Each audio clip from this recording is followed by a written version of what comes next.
जब हमारे यहाँ के भोजपुरिया पति परदेश जाते हैं तब उनकी पत्नियां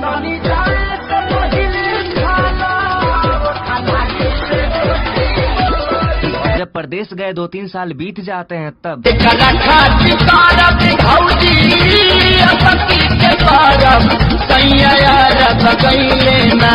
एक दिन उनकी पत्नी को पता चलता है कि उनके पिया परदेश से आने वाले।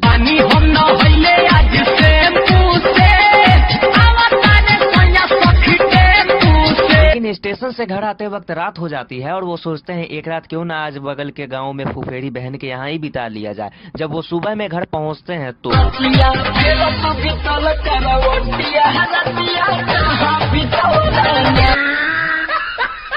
जब हम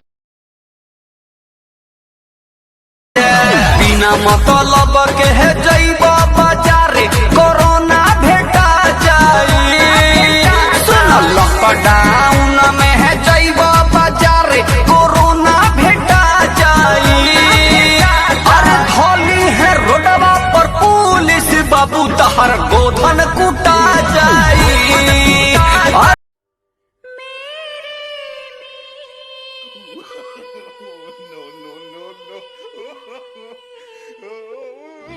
आजा तुझको पुकारे मेरे गीत रे। बहन की विदाई हो रही तो छोटा वाला भाई दौड़ के बाप के पास गया, बोला पापा पापा दीदी रो रही, जीजा जी नहीं रो रहे। तो बाप ने समझाया बेटा दीदी तो केवल गेट तक रोएगी, जीजा जी को तो जिंदगी भर रोना ही है। शादी के बाद प्यार रहता है या नहीं रहता कोई गारंटी नहीं है। हमारे एक मित्र चमन लाल, उनकी पत्नी को रहता है बस इसी बात का मलाल कि जब भी वो किसी कार्यक्रम या समारोह में जाते हैं तो पत्नी को साथ नहीं लेकर जाते हैं। अच्छा, इसकी पूछी वजह तो बोले दिमाग मत चाटो सुबह सुबह, अरे आप ही हमारी पत्नी को समझाइए, दिल्ली में कानून बना है 15 साल पुराने वाहन सड़कों पर मत लाइए। जाती है प्यार के बाद। कोई एक आदमी ने भगवान से कहा भगवान आप एक आशीर्वाद दे दो, मेरी मेमोरी डिलीट कर दो। तो भगवान ने उस आदमी की सारी मेमोरी डिलीट कर दी। फिर इससे पूछा भगवान ने बेटा अब भी कुछ याद है क्या? वो बोला साहब केवल बीवी का नाम याद है। तो भगवान बोले यार पूरा सिस्टम फॉर्मेट कर दिया लेकिन वायरस फिर भी नहीं गया।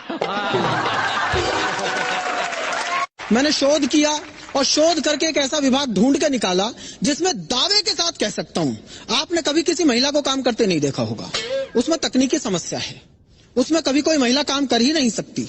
उस विभाग का नाम है दमकल विभाग, फायर ब्रिगेड, क्योंकि महिलाओं का काम आग बुझाना नहीं है। ये सिर्फ वे लोग तालियां बजा रहे हैं जिनके घर में लगी हुई है। नहीं, अगली का एक सूत्री कार्यक्रम होता है, आंख खुलते ही सामने वाले को ऐसी टेंशन दे दो अगला दिन भर घुट घुट के जिए।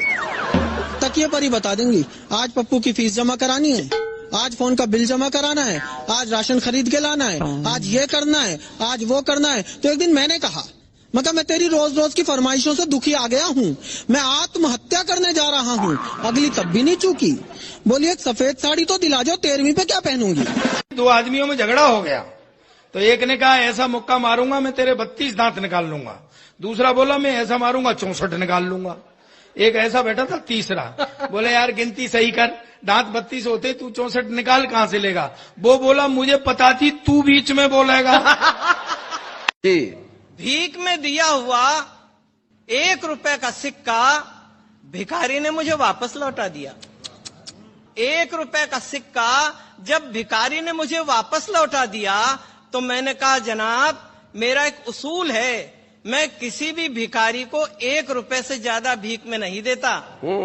भिखारी बोला हुजूर मेरा भी एक उसूल है, मैं किसी भिखारी से भीख नहीं लेता। एक दिन मुझे कह रही थी कि तुम कल रात को मुझको सपनों में गालियां दे रहे थे। अच्छा, मैंने कहा नहीं ये तुम्हारी गलत फहमी है। बोले कैसे गलत फहमी है? और भी लोगों ने सुना। मैंने कहा मैं जानता हूं, मैं कह रहा हूं कि गलत फहमी है क्योंकि मैं उस समय सो नहीं रहा था।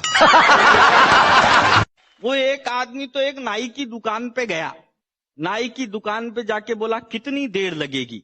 नाई बोला जी अभी तो 3 घंटे और लगेंगे। दूसरे दिन वो फिर दुकान पे गया, फिर बोला कितनी देर लगेगी? नाई बोला जी 2 घंटे लगेंगे। वो रोज जाता उसकी दुकान पे, तो एक दिन नाई ने नौकर से पूछा, यार ये आदमी रोज आता है, न तो शेविंग करवाता है न कटिंग करवाता है, केवल टाइम पूछ के चला जाता है, इसके पीछे जा, आखिर ये जाता कहाँ है। तो नौकर पीछे गया, आधे घंटे बाद वापिस आया। वापिस आते ही मालिक ने उससे पूछा, रे नौकर बताओ आदमी कहाँ जाता है। तो नाई बोला, वो नौकर बोला, साहब टाइम पूछ के आपके ही घर पे जाता है।